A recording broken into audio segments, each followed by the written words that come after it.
Hello दोस्तों, एक बार फिर से स्वागत है आप सभी लोगों का कॉमर्स विद अनिल सर में। तो दोस्तों, आज एक बार फिर मैं आप लोगों के सामने आया हूँ इकोनॉमिक्स का लेक्चर लेके। हमने अकाउंट्स का भी स्टार्ट किया हुआ है, वो हम ऐसे ही कंटिन्यू रखेंगे और इकोनॉमिक्स का भी लेक्चर्स हम कंटिन्यू रखने वाले हैं। तो दोस्तों, इकोनॉमिक्स का हम सेकेंड लेसन पढ़ रहे थे, यूटिलिटी एनालिसिस। उसमें हमने यूटिलिटी का फीचर, यूटिलिटी का type, concept of utility, relation between TU MU और हमने law of diminishing marginal utility को कंप्लीट किया। Law of diminishing marginal utility में आपने इंट्रोडक्शन सीखा, एजम्पशन सीखा, आपने एक्सप्लेनेशन सीखा, राइट, स्टेटमेंट सीखा और बाद में हमने क्या सीखा था, एक्सप्लेनेशन, राइट। तो आज क्या सीखने वाले हैं हम, इसी law of diminishing marginal utility का दो क्वेश्चन और है। एक है आपका criticism of the law of diminishing marginal utility. Criticisms का मतलब होता है बुराइयाँ। इस लॉ में अच्छाइयाँ भी हैं और बुराइयाँ भी हैं। पहले हम देखेंगे कि इसकी बुराइयाँ क्या है, उसके बाद हम देखेंगे कि इसमें अच्छाइयाँ क्या है, यानी इसका इम्पोर्टेंस, महत्व क्या है, right. So two questions are pending. First one is criticisms of the law of DMU and second one is importance of law of DMU। और इसके बाद इस चैप्टर का लास्ट क्वेश्चन होगा आपका, right, relationship between marginal utility and money, which is very very important topic. Is that clear? So let's begin with today's lecture, that is criticisms of the law of DMU, right? So friend, आपका first point है unrealistic assumptions, right. तो ज़रा हम इसको देखते हैं। So the law of diminishing marginal utility is a criticised on the following grounds. First point is unrealistic assumption. The law of diminishing marginal utility is based on various assumptions like homogeneity, continuity, constancy, rationality, etc. But in reality, it is difficult to fulfill all the conditions at a point of time. Is that clear?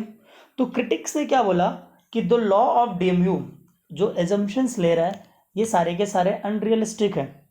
In assumptions को eight ए time follow करना बहुत ही difficult है। ये सारे condition एक time पे follow नहीं होंगे और जो फॉलो नहीं होंगे तो इस पे law of diminishing marginal utility applicable भी नहीं होगा, क्योंकि मार्शल ने क्लियरली एजम्पशंस के टाइम पे बोला था कि अगर मैं एजम्पशंस ले रहा हूँ तो वो एजम्पशंस एज इट इज़ होने चाहिए, अदरवाइज लॉ एप्लीकेबल नहीं होगा।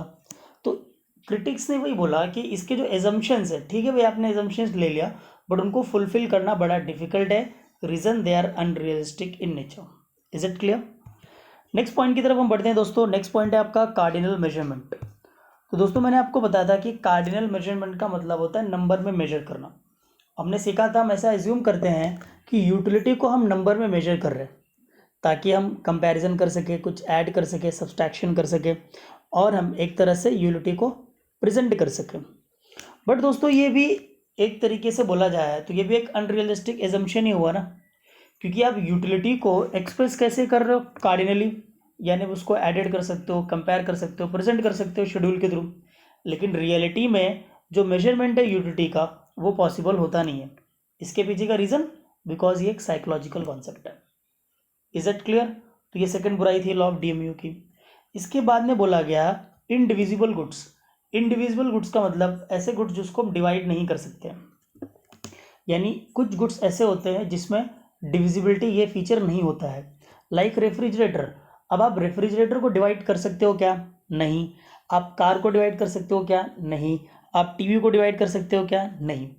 दूसरी चीज़, राइट, नॉर्मली परचेस्ड, क्योंकि इनके जो यूनिट होते हैं ना, हम एक ही यूनिट परचेस करते हैं। ऐसा थोड़ी है कि हम 10 टीवी घर पे लेके आएंगे, फिर पहला वाला देखेंगे थोड़ा यूटिलिटी, दूसरा देखेंगे थोड़ा यूटिलिटी, तीसरा देखेंगे थोड़ा यूटिलिटी। तो दोस्तों that is not possible in real case. That's why जो इंडिविजुअल गुड्स हैं, राइट, उनकी वजह से भी लॉ की बुराई होती है, क्योंकि लॉ ऐसे गुड्स के ऊपर एप्लीकेबल होता नहीं है, like refrigerator, car, TV etcetera. Is it clear?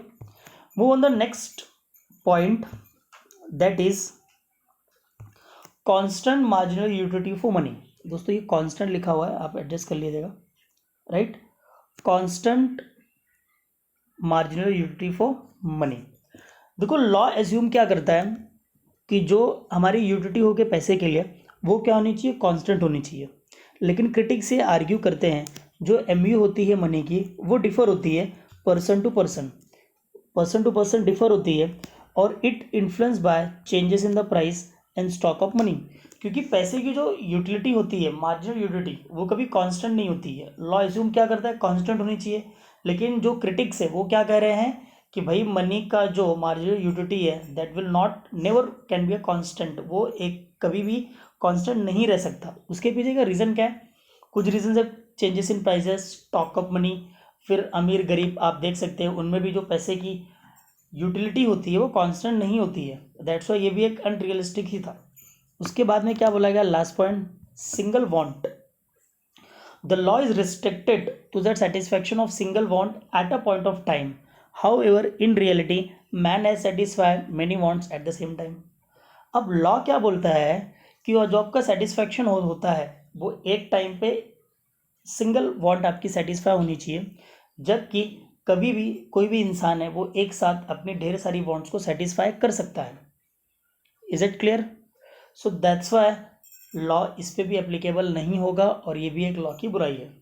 तो दोस्तों ये था हमारा आज का topic, that is criticisms of law of DMU।